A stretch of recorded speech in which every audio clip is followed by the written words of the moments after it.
Hey there, welcome to the DFS Build NBA edition. I'm Kevin, that is Taylor. Getting ready to go over the 9-game main slate over at DraftKings. If you need help, you want plays, you want advice for the slate, this video is exactly going to do that. And if you want even more advice, you can check us out on Discord and also dfsbuild.com to catch our premium plays for every slate and every DFS sport that we cover. The way we do this, we go team by team and just kind of dissect the matchups and the players and the projections and just talk about who we like and who we don't like and go from there. Yesterday worked out pretty darn well. We were all over some key plays. Anthony Edwards, obviously Jaylen Brown chalk, Tyrese Maxey chalk, and some good values there. Core plays in particular were really good, and you would have wanted to have them, although it was a crazy slate for a 5-gamer. This one is 9 games, and we have Jokic on it, and plus we have news to deal with, so it's going to be crazy. Let's start with the Spurs and the Magic, but before we do, hit the like button, subscribe to the channel if you're not already subscribed, and hit the link below this to catch us in Discord. That is 100% free, so definitely take advantage of that. Okay, so the Spurs are in Orlando. This is an 8-point spread. The Spurs are dogs. De'Aaron Fox up top, 42 fantasy point projection. I think that's okay. I mean, I'm not really that excited about anything else, and I'm not even that excited about that. Yeah, there's not a lot to like. It's kind of a tough spot. They're on a back-to-back. They played last night against Memphis. No Wemby, no Castle, but they're kind of priced accordingly. I think Fox is in a pretty good spot. He'll deal with Suggs probably in this one, but just a lot of usage for him. 31% without Wembanyama and Castle, but not amazing. Not really into Vassell ever. His price is okay, but haven't really seen him go off. Definitely haven't seen him get off. Sure hope you haven't seen him get off. So, yeah, that would be poor. Not good to see. Harrison Barnes went off last night. You don't want 5-1 Harrison Barnes coming off a career outing? Probably not. No. I think, it's just kind of a team on this slate. There's a lot else to like. I think Fox is pretty good, and that's it. Yeah, agreed. Not going to waste more time on the fucking Spurs. Okay, the Magic on the other side, they're big home favorites. Still no Banchero.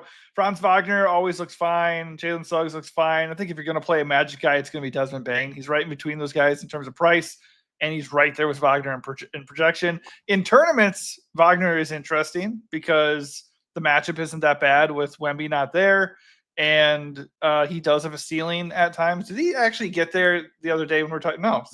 Still in a smash spot in a Bulls matchup that caters to what he does well, he couldn't even get 40 fantasy points. So I'm not that interested here. The only thing I would do is maybe a Goga punt at 3.5K, and let's get 15 to 20 minutes of a really good permanent guy if there's not amazing value. Right now, I think that's in play, but as we get going, hopefully it will not.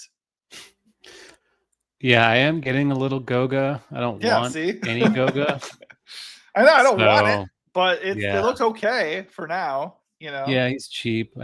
Center's really good on this slate. I don't really want to waste a spot on Goga off the bench, but if nothing else emerges, I assume something will. Like it's kind of early. Right. Really good spot for Bane. He's kind of been getting off lately. Usage is getting off, baby. Without Paolo. He's kind of come around in a big way since his bad start to the season. He is kind of pushing Franz down. So it's certainly a max 1 situation. I think Bane is still the better play, better position, better price, more of a ceiling that we've seen. I think you can make a case for Black, point guard, shooting guard, 5,500. Sketchy value on the slate. He's pushing Tristan da Silva down. So I think Black's a decent value. Given the role he has these days, that's kind of it. Not really into Franz, not into Suggs, Wendell, none of that. Yeah, this is very much like the Spida Mobley situation. And then last night we had it again with Anthony Edwards and Julius Randle. The chalk guy that makes the most sense in this case would be Bane. But Randle and Mobley, they flatlined. And then the guy who's $1,000 more nuked. So in tournaments, like that is a really good strategy to deploy. Like I think for that reason, Wagner is somewhat appealing in a big tournament. But if you're just looking at dollar for dollar, it is Bane who looks the best. I'm just not going to get to that game like at all. Anyways, it doesn't matter. Portland, Cleveland. I remember last year they had like a triple overtime game or something, so that was fun. But don't think we're going to get that tonight because the Blazers might be resting a ton of guys. They're already 9.5-point dogs here. Denny looks really good if he's in. He got the midday questionable tag. Klingen's questionable. Chris Murray's questionable. They're obviously already without Drew Holiday and somebody else that is Robert Williams. Scoot Henderson as well. Yeah, and Robert Williams got ruled out too. So a lot to navigate there. If Denny is in, I love him. If he's out, I'm going to be pretty interested in the Blazers, and that feels bad. Yeah, it's just a lot of potential for disaster in this game. Like Portland played last night against Toronto. Now they're down guys going into Cleveland, who's rested. It's really not a good spot. You can always make a case for Denny. I think he's okay. The role is just massive for him, rebounding, everything like that. So always on the radar. I think Jeremy Grant is okay, still priced down, still, Drew, so more usage for him. Kamara's fine as a value, 5,300 small forward. Don't hate that. But I really don't want the value stuff to open up. Like Chris Murray, City Sissoko, not very playable. Caleb Love, maybe. Like if Denny's out, someone's got to shoot, and he's happy to shoot. But really not a good matchup. I don't want to be in on Portland, so I hope those guys play, and then I'll just play for the blowout, I think. But we'll see what happens. Yeah, there's a very strong case to be made to just fade this game if that happens. Like if Denny's out, he's like, okay, it's gonna be a blowout. Move on. I'm not gonna mess with all these values. Because what are we gonna do? Play Hansen Yang with if Klingen? Oh yeah, actually, like if they're both out, it's like, well, Yang Hansen, I want him to play. He's going to be a good per minute guy. I know, but there is Duop Reith still there too, though. Yeah, but like, why would they play him? He sucks, and Yang Hansen's a lottery pick. I know. Yeah, I know. He actually has kind of like been a little bit productive when he's gotten some burn. Yang Hansen. Yeah. Yeah, I mean, he should be. He's like Chinese Jokic, He's a pretty good passer. I mean, like, okay, obviously it's pretty risky, but if Klingen is out, and especially if like more guys are out, like he's 3K flat. Like I am a little bit interested in it. I just like it feels really risky. Yeah. Well, like, against Mobley, you'd think they can't really go small. Like they might try with Sissoko and Murray like they did the other day with Klingen out, but I don't know. Like they're down centers. They need someone out there to guard Mobley. Duop Reith is like one of the worst defensive centers in the NBA. So I don't hate that. I think that might be playable. We'll see what happens with the news. Like if Denny and all these guys are out and they're just like fully punting the game, it's like, well, yeah, maybe you can make a case for Yang Hansen. Plus the game's likely to blow out. And in theory, that should help him. So not a bad call. I would imagine that, like, I want him to start, but I would imagine he would probably be blowout proof. Yeah, he should be. Right? Even if he starts, I think, like, why wouldn't they just give him all the minutes? Okay, so yeah, I mean, as long as those guys are out, I'm kind of looking at Yang a little bit here. Yeah. Feels great. Okay, so I know. On the other side, I don't really want to do anything here because it's probably going to be a housing unless Denny and those guys play. So everybody's back. Like, there's nothing really exciting here. You can play Spida, you can play Evan Mobley, Jarrett Allen is still out, so not everybody's back. But like all that value we could have tapped into, it's just not really going to be there, at least like comfortably. Like Jalen Tyson coming off a career outing, not going to play him at 5'7". I don't know. I just don't see anything that's really great. I think if you want to go get a spend, that's fine. But if those guys sit for Portland, it's a big risk. Yeah. Good spot. Like Portland plays fast. They're on a back-to-back. Cleveland should run it up here. Watch this game be like double overtime. I think, you can always make a case for Mitchell. Like his usage is sky high, and Mobley's been getting kind of sacrificed offensively as a result, frustratingly. So Mitchell, I think, is okay. The only issue is he's going to see Tumani. So I think that kind of opens up Darius Garland. Like he's kind of expensive and he hasn't really been great, but he has been working his way back from, I think, a toe injury. The minutes are going to be coming up, and he's going to get one of the weaker wing defenders for Portland. So I think you can make a case for Garland as a sub 7K tournament play. And that's kind of it. I don't want to mess with Tyson. Don't want to mess with Lonzo. Really just Mitchell or Garland kind of for me on the slate. Yeah, I'm not going to get there personally. I think like also Garland being back just naturally lowers Mitchell's ceiling a little bit. It's just less likely he's going to go full nuke mode with him there because he's going to have the ball a little bit, you know. So I'm just not into Cleveland. I get like if Denny's in and I'm getting the Blazers, I would entertain having a comeback from the Cavs, but I also wouldn't force it.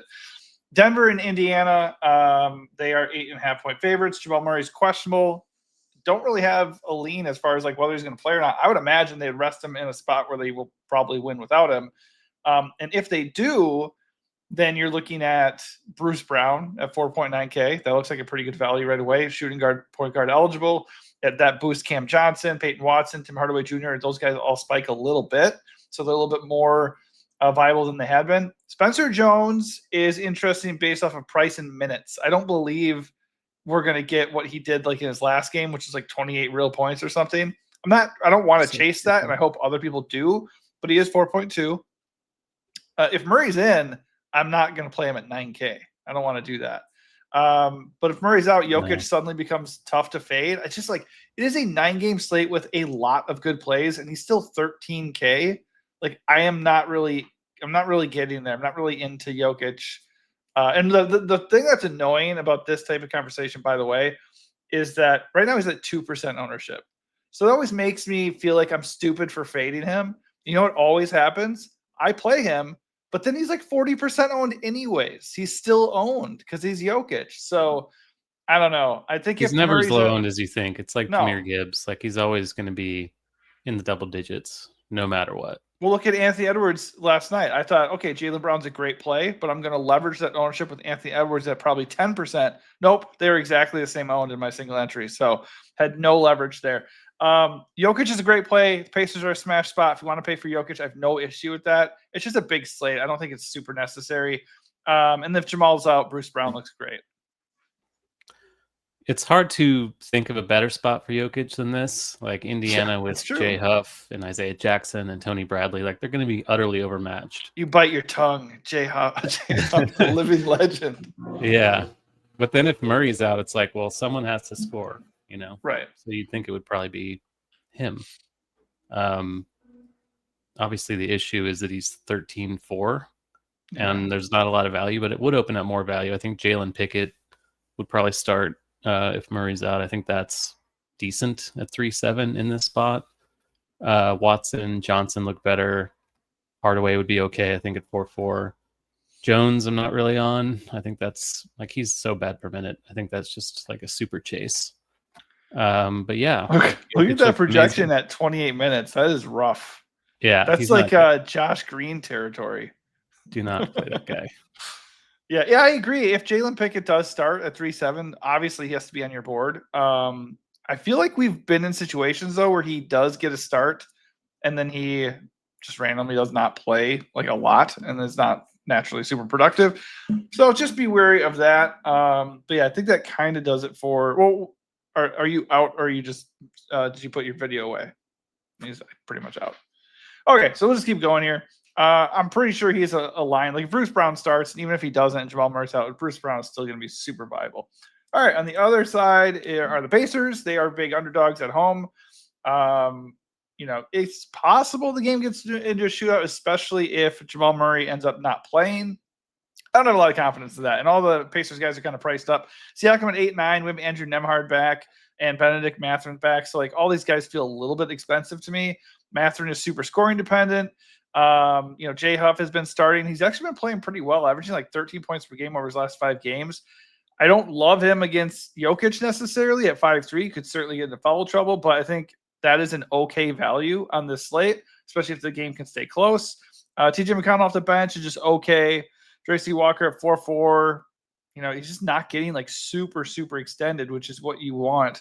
For him, he's a decent per minute guy, but you just want him to get more minutes, and he just like it's kind of all over the place lately. So kind of a low floor there. I think it's an okay value, but I'm not going to go crazy there.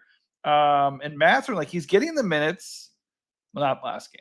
That didn't go well. But he's getting the minutes. He's getting the usage. And like here we saw 46 fantasy point against the Hornets. and 42% usage that one game against the Pistons. But like the usage and everything is there, but he's a little bit expensive for a guy that basically just scores and does nothing else. So if I'm going to play a pacer, it's probably going to be Nembhard at 6'3". I just don't know if I'm getting there right now when it comes to Indy guys. Yeah, I think it's a good spot for Nembhard.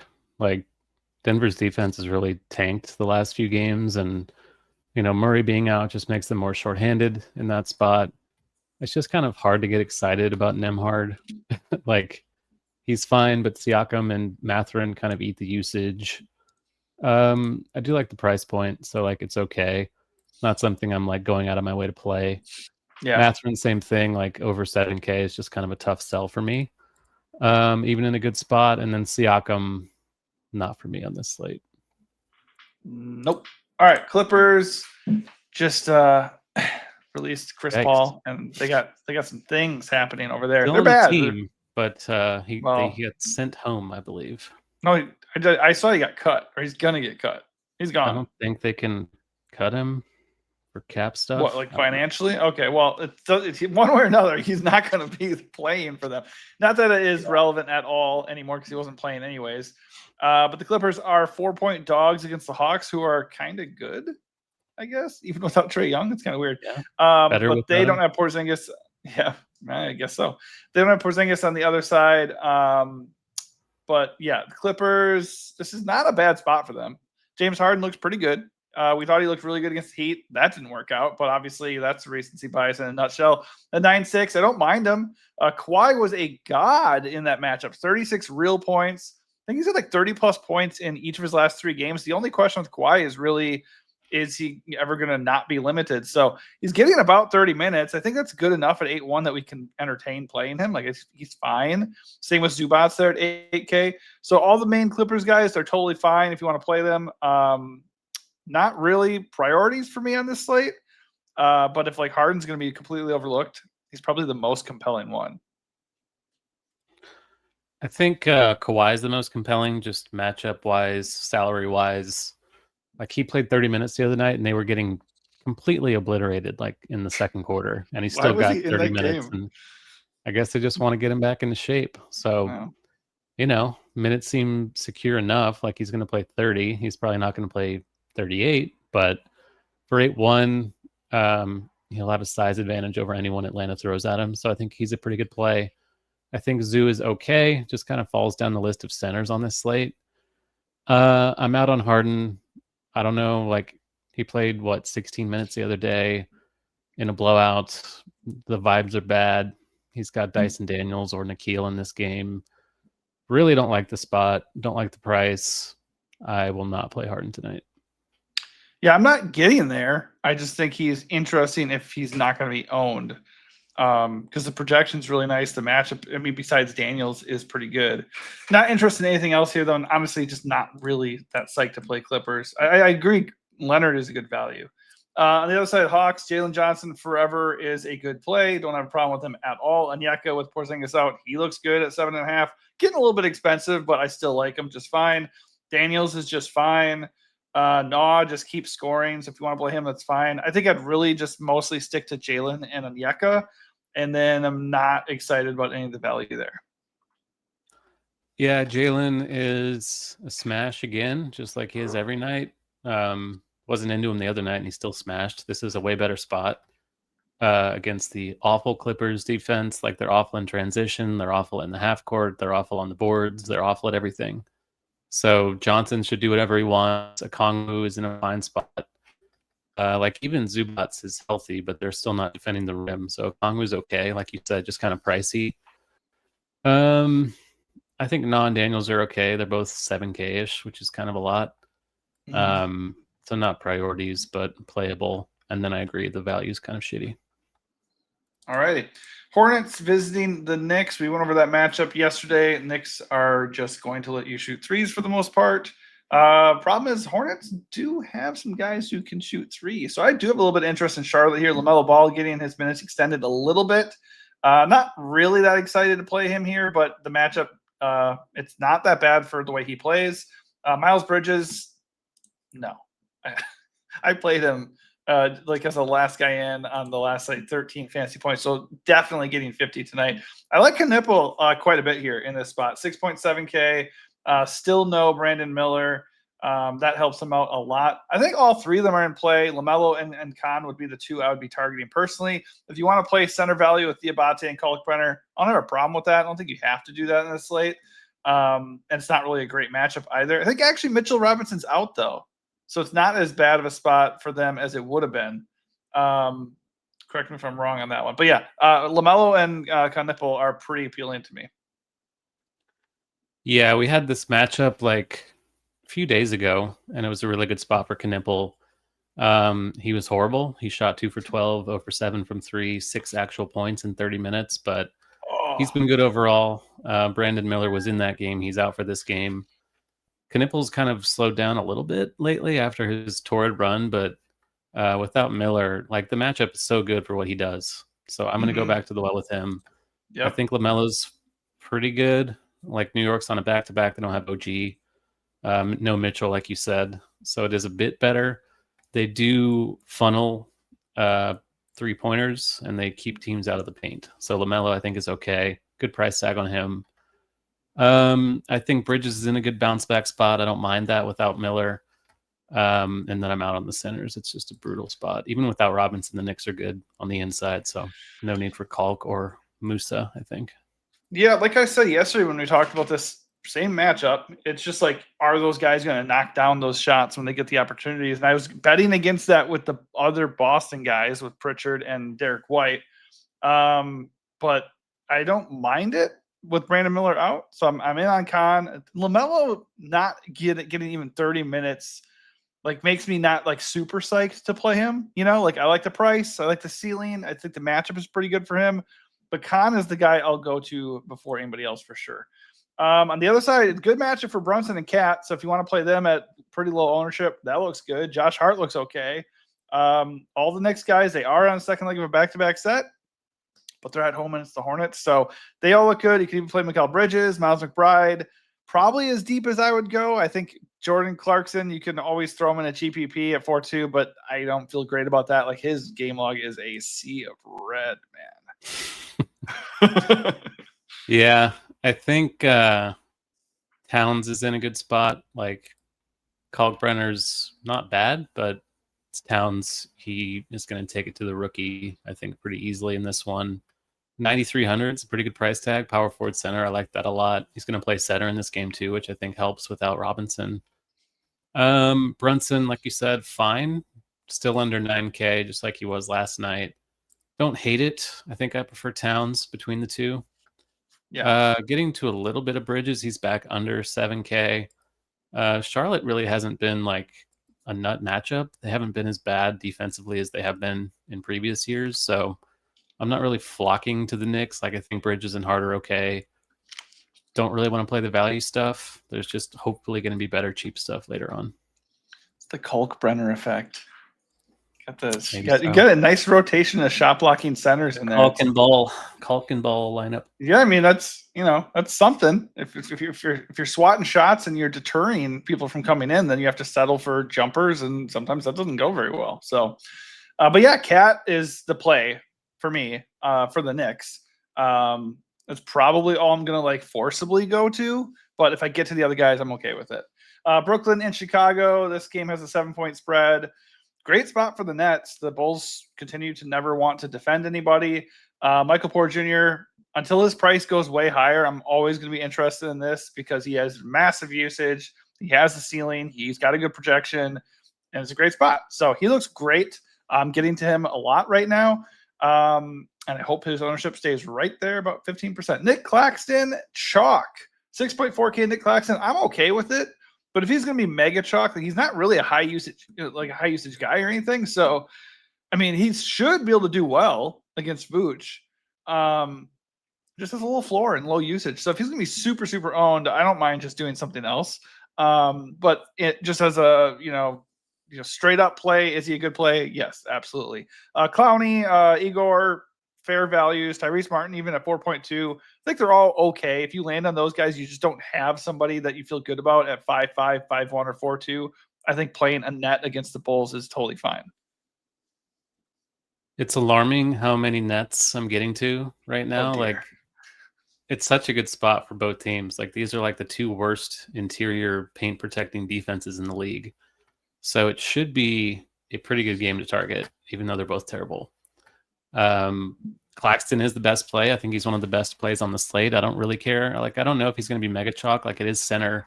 It's a big slate. There are centers to pay for. There's probably going to be center value. So like he might be chalky. I don't think he's going to be like Tyrese Maxey 70% owned chalk last night. So pretty good play. Like he should thrive against Vucevic given their defensive weaknesses. I'm getting to some Dayron. I think it's just like the Goga play, but Dayron just because the matchup's a bit better than Goga's. Don't love it. Wouldn't play him with Claxton, but I think he's okay just because he's so cheap as of now. Hopefully something better opens up. Same shit with Tyrese Martin, Drake Powell even. Don't want to play these guys. Hopefully I don't by the time Danny Wolf clock rolls around. Danny Wolf getting minutes now, playing power forward. So yeah, where the hell was that the other week? Yeah. We tried him against, was it Boston? Or no, Toronto, I think it was. He got in there for 2 minutes at the end. It gave us hope. And now he's playing. So like he's good per yeah, minute. He's good. He's kind of good. Yeah, he's playable. He's not great, but he's playable. I mean, like he's good for fantasy. He's actually been a pretty good per minute guy. He's good last for fantasy. games. I just mean not great, like under 20-minute roll, not a great play. Sure. It's viable. MPJ, I agree, decent enough for this slate. The price doesn't seem to move a whole lot. Dioman, Clowney, viable, not amazing. It's really just Claxton I like, and then the other stuff I'm like willing to tolerate. So how many nets are you getting to right now? Well, I ran a bunch of lineups. As of now, I'm getting to 8. But I like total in the whole like tournament. Your lineup was just nuts. I don't think they'll allow that. I don't think they should. I would not play more than I would not play more than like 3. No. In the lineup. No, they would have to have like a super shortened rotation to do that. But like I'd be fine with MPJ, Claxton, and then one of Clowney, Igor, or Tyrese. Like that'd be okay. I'm not going to go dumpster diving like you with Sharp or Drake Powell. Probably not even Danny Wolf, just because any of those guys are liable to not even play. I mean, Sharp is the backup center; he should play, but they're just really risky. But yeah, Nets look good. Famous last words. Bulls on the other side, obviously it's a really good spot for them too, and they're at home. Giddey looks great. How do you feel about Giddey in the same kind of situation where they're trapping their guards like we've been running into with Maxey and I think it was LaMelo the last time? I feel like because he does so much, he's kind of bulletproof in this spot. But how much do you think that's going to impact his game? Yeah, I never loved targeting Brooklyn with lead ball handlers like Giddey just because of the scheme. Like they will double them off pick and roll, so they just dare other people to beat them. Giddey's expensive. I just think there's other stuff to pay for that I like. Giddey's not really going to be owned, looks like, but still not really interested on this slate. I think there's others like Şengün. I think it's an awesome play. So other stuff I like. I do love Vooch. The issue is center, but he's in an awesome spot against Brooklyn. I mentioned their paint protecting defense is awful. So Vooch should get off here, I think. 7,600 is a pretty good price tag on him. He's going to get off all right. Io, like the Bulls have a lot of injuries to like back end rotation wings, like Okoro, Kobe White's still out, Herter's out, Patrick Williams and guys are nicked up, Dalen Terry's questionable. So Io's been getting a lot of minutes. He's guard forward eligible. Don't love that he's going to be probably chalky, but as of now, I think he's one of the better values on the slate.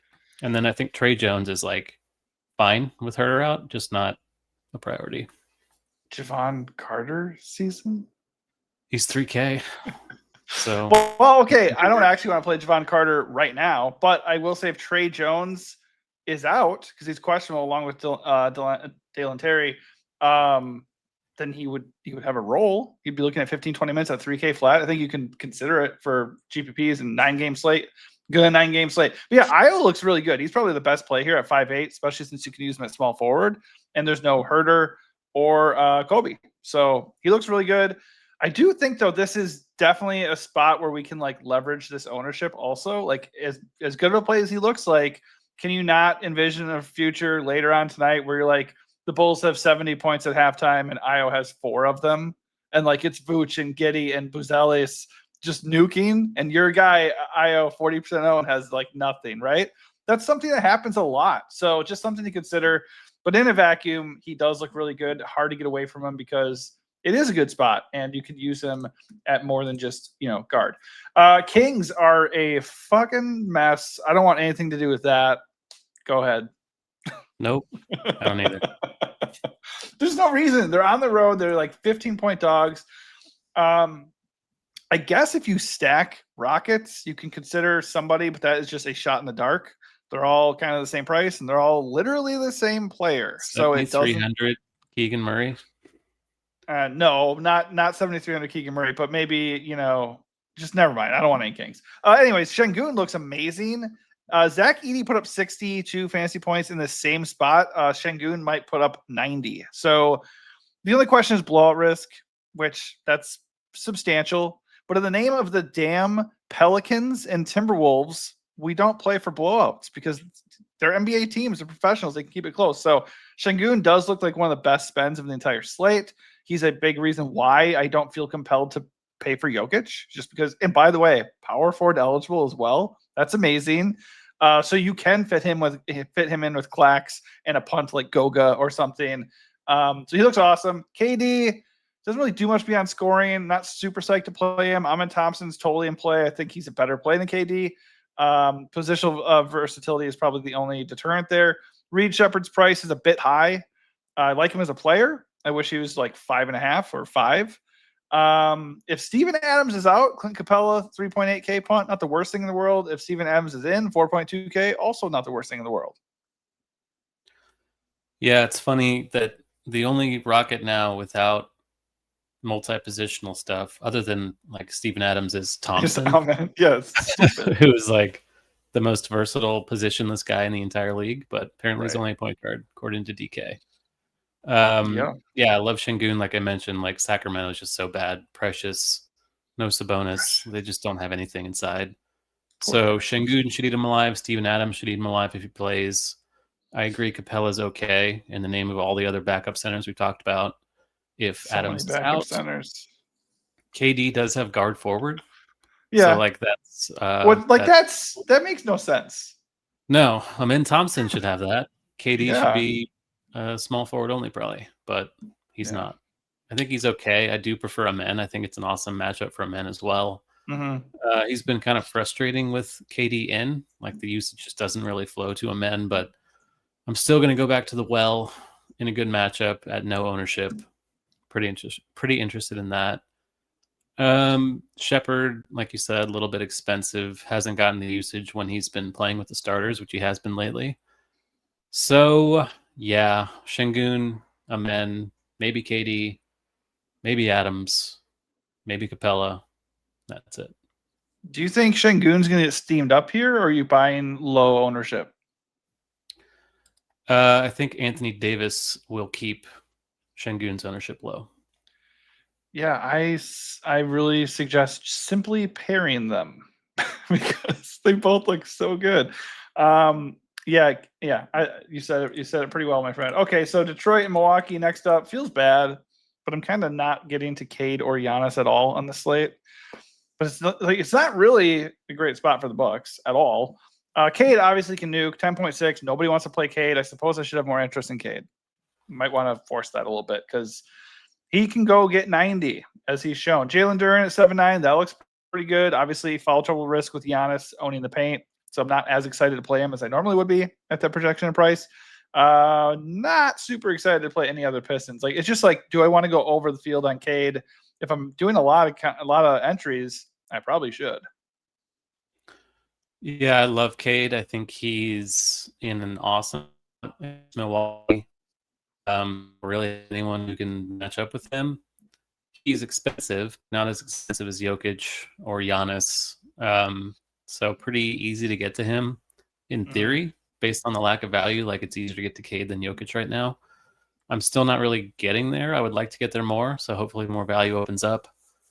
Bad spot for Duren. Plus the minutes are down. Like he hasn't really been playing over 30 minutes lately since he's been banged up. So don't really see the need to play him on a full center slate. Like I'd rather get to Vooch or less on this slate. Tobias is cheap, but he's Tobias. And then Jaden Ivey, not really getting the minutes yet. He's still super cheap, but I probably have to wait on that. Yep, agreed. All right, on the Bucks side, we can certainly play Giannis if we want to. He did not get there, even though he played 32 minutes against the Wizards. Super annoying. 11.4K. It's just like these guys are like Giannis and Jokic in particular. Just feel a little bit pricey for the slate, like the state of the slate here. Ryan Rollins, that's a big no. I guess if KPJ sits, he would get a boost and look a little bit better. But I really would only pay over 7K for Rollins if Giannis was also out. Yeah, there's nothing really to like here. Detroit's not a fun matchup. So like you could play Giannis. You could pair Giannis and Cade if there's enough value as well. I just don't think I'd do that. I think in this game, it's really just Cade or bust. Yeah, I think you can look at Dennis Jenkins again. I forgot to say this. If Duncan Robinson's out, he started and played big minutes the other night. So that would be okay. Yeah. I think he is out. I thought he was questionable, but I don't know. Yeah. Well, he's not playing the Cade role. Like when he was starting for Cade, he was just playing like Cade. And then this role, he was at shoot around, by the way. So I was wrong. So yeah, I don't know. For Milwaukee, like KPJ, I think is still pretty cheap. He's dealing with a back thing, which is different from the knee thing he had that cost him a month. So if he's in, I think he's okay. The matchup's pretty bad, though. And that's really it. Like Giannis, not really going to play a lot of minutes. 32 is probably his cap or so, barring overtime. So not paying for him tonight. If Kevin Porter Jr. is in, that is a guy I would definitely leave in my player pool and be okay landing on. I wouldn't make him priority based off a matchup, but the price is really, really good given the fact he was not limited. Nice usage rate, and he just does a lot of shit when he's out there. He's not like a, one-trick pony like a Benedict Mathurin or something. Which, by the way, the one time when I first said that about Mathurin, not only did he score like 26 points, he also grabbed 14 rebounds that same night. This is bullshit. All right, Miami against the Mavs. I should not say things because then the thing I say usually it just always happens. All right, so Miami saying things. Yeah.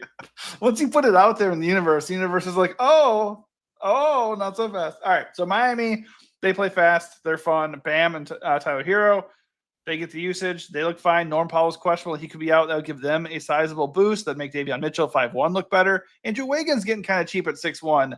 Kind of like all the heat here because the Mavs are not a very scary team. They're without a bunch of their normally good defenders.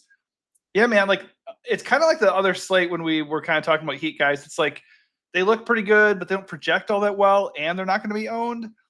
But they actually are picking up a little bit of ownership here. I do think it depends on Norm. If Norm is out, I'm going to get a lot more heat than I am right now. Yeah, I think Norm and Hero are okay individually. I think Wiggins at 6'1" is a decent value as things stand. If Larson and Norm are out, it's going to make Hero, Wiggins, Jaquez, especially. Like Jaquez is down to 5'6". He was like over 7K recently. With Hero out and stuff, if Powell and Pele are out, I think Jaquez becomes a really good mid-range guard forward value, like in the same vein as Ayo Dosunmu. Probably a bit better than Ayo Dosunmu, just because he's better per minute. And then Ware, I think at 5'7", would be a pretty interesting value, assuming he would start with Powell out. If Powell's in, I have less interest in these guys in general. I think they're okay. Yeah. Dallas's defense has gotten better. Like AD came back. They're not losing every game either, so that's helpful. So not an amazing spot. I think Miami's okay, but it's hard to get there with a lot of volume unless these guys are out. Yeah, I mean, I'm a little bit more interested to play one of them also because I do have interest in the Mavs. Obviously, it's a great spot for them. Cooper Flagg at 7-1, that's fine. I don't mind it. He's been playing really well. Anthony Davis is the obvious play, though. He's way too cheap, coming in with almost a 50-point fantasy projection. He's going to be chalk, but that is probably chalk I'm willing to eat. Just obviously need to do something different with the rest of my lineup. Ryan Nembhard also going to be chalky. I suppose you certainly could make a case to fade that because he's going to be mega owned, but he's 4.4K. He played 35 minutes last game. He's been starting. He's looked good, and it's a really good game environment. Like, it's just too many positive things to get me off of Nembhard, plus just the lack of general value on this slate. Like, I'm just going to play Nembhard. I'm just going to play Brow, and then we're going to figure out some spots where I can get unique. Yeah, I think one way to get unique is to fade them, because I don't think they're the best players. They're not in good spot. Like, AD has to deal with Bam. It's reminding me of the LaMelo thing from the other night. So, like, it was a bad spot for LaMelo against Brooklyn, but he was underpriced. So it's like, well, bad matchup, but he's cheap. So I can, like, roll the dice on the cheap salary. You can do the same thing with AD here. Like, 88 is just too cheap for who he is. I don't love the matchup. I think there's edge in fading him if he's going to be owned by like half the field or something. It doesn't project that way right now just because it is a big slate, but I could see him getting steamed a little. He's a good play in a vacuum. I just think there's downside into ownership. There's more downside with Nembhard into ownership just because he's a rookie. He's an undrafted rookie. He's been good. So maybe they like found a gem, or maybe it's just a flash in the pan. Maybe this is the game Brandon Williams kind of reasserts himself. Maybe they dust D'Angelo Russell off if things go extra horribly. There are ways this can go wrong. And Nembhard, I think, is much more fragile chalk than AD, just naturally because he's Nembhard. So I see the lack of value on the slate and understand why he's a good play. But Davion is a good defender. It's not a good spot overall for him. So as of now, I would like to get away from Nembhard into ownership.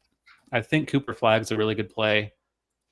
He's been playing extremely well, better without PJ. So if PJ's out again, I think Flagg's going to look really good. And that's kind of it. Like, PJ himself is fine, but I'd rather play Flagg in that range. Yeah, I mean, all valid points. I think anytime somebody is steamed up like supremely on a 9-game slate, same thing I was talking about Nick Claxton. He definitely has paths to not getting there at 6'4". So if I'm thinking about fading Claxton, you absolutely can consider fading almost a 9K guy and a guy who wasn't even drafted. So certainly true. By the way, Giannis in the similar. The Nembhard thing is kind of similar to Yegor the other night. Like, that worked. He's had good games. It was okay. He didn't win you the slate. He was. You don't have to do that much at 4-4, and it is. Yeah. Like, the matchup defensively isn't great, but the matchup pace-wise is great. Yeah. I just think there's a chance he's like 40+% owned, and if that's the case, it's like, well, I can probably find someone else who's 4-4 who could outscore him, and then I'm lapping maybe 2/5 of the field, if not more. It's true. There's a chance. Or he comes out and gets 40 and you are toast. Mm-hmm. Also possible.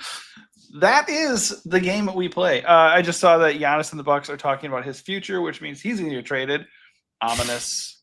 Good day to be a Bucks fan. But hey, if he is randomly scratched because of those conversations, which why wouldn't he be actually at this point? That's going to boost a lot of those Bucks guys. So keep an eye on that. Okay, that's going to do it for us. Hopefully this does help you out a little bit. Adds a little bit of nuance to your process. If you want core plays for the slate, hit up dfsbuild.com. Just $5.99 a month to get access to those, plus everything else that we do.